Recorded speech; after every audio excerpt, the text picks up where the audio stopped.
राधे राधे दोस्तों, जय माता दी। दोस्तों, चैत्र नवरात्रि शुरू होने वाली है। तो आज मैं आपको बताऊंगी कि चैत्र नवरात्रि कब से शुरू हो रही है और कब तक की चलेगी, और इसमें घट स्थापना का जो शुभ मुहूर्त होगा वो कब होगा, और माता रानी इस बार किस सवारी पर सवार होकर आ रही हैं अपने भक्तों के कष्टों को दूर करने के लिए। बस आपसे विनती है कि आप इस छोटी सी वीडियो को अंत तक ज़रूर से ज़रूर देखें।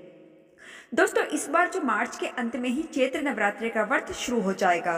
तो चैत्र नवरात्रि की तिथि और इस बार माता की सवारी हम सब जानेंगे। तो चलिए शुरू कर देते हैं। माँ दुर्गा की पूजा अर्चना नवरात्रि में विशेष महत्व रखती है।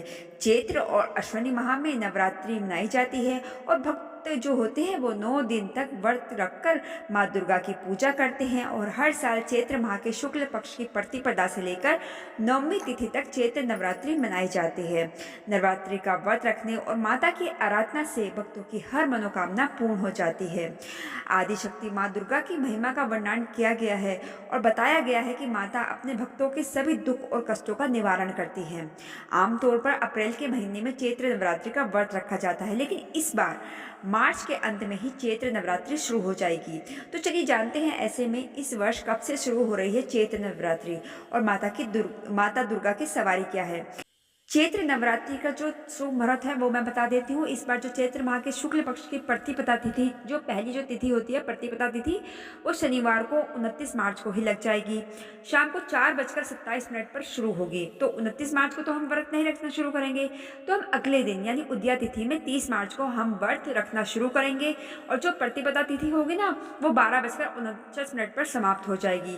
तो चैत्र नवरात्रि के प्रथम दिन घट स्थापना की जाती है। तो इस बार 30 मार्च रविवार को घट स्थापना होगी और इसी दिन से चैत्र नवरात्रि शुरू हो जाएगी। अब मैं आपको घट स्थापना का समय बता देती हूँ। देखिए दोस्तों, प्रातःकाल 30 मार्च को घट स्थापना का जो शुभ मुहूर्त है वो प्रातःकाल 6:13 से लेकर 10:22 तक है। तो इस बहुत अच्छा बड़ा समय है। इस अवधि में आप घट स्थापना कर सकते हैं। और अगर आपका ये समय निकल जाता है तो कोई बात नहीं, आप अभिजीत मुहूर्त में भी कर सकते हैं, जो कि 30 मार्च को ही होगा। दोपहर 12:01 से लेकर दोपहर 12:50 के मध्य आप अभिजीत मुहूर्त में घट स्थापना भी कर सकते हैं। चैत्र नवरात्रि में घट स्थापना का जो शुभ योग है वो बहुत सारे शुभ योग बन रहे हैं इस बार। चैत्र नवरात्रि के पहले दिन यानी घट स्थापना तिथि पर सर्वार्थ सिद्धि योग और इंद्र योग का निर्माण हो रहा है। इसके साथ ही चैत्र नवरात्रि में घट स्थापना के दिन शिववास योग का भी सहयोग है। इन योगों में जगत जननी आदि शक्ति माँ दुर्गा की पूजा करने से साधक की हर मनोकामना पूरी हो जाती है और जीवन में सुखों का आगमन होता है। दोस्तों, अब मैं आपको प्रथम से लेकर 9वें दिन तक किस देवी की पूजा किस दिन होगी वो भी बता देती हूँ। आप ध्यान से इसको पढ़ लीजिएगा और आपको अष्टमी तिथि और 9वीं तिथि के बारे में भी जानकारी मिल जाएगी।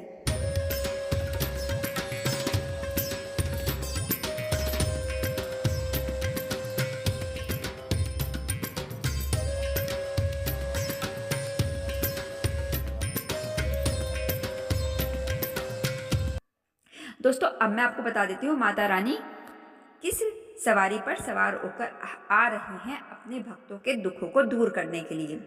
माँ दुर्गा का गज पर सवार होकर आना शुभ माना जाता है और इस बार माता रानी गज पर सवार होकर आ रही हैं अपने भक्तों के दुखों को दूर करने के लिए। यह आगमन भक्तों को माँ दुर्गा की पूजा करने से शुभ कामों में सफलता प्रदान करता है।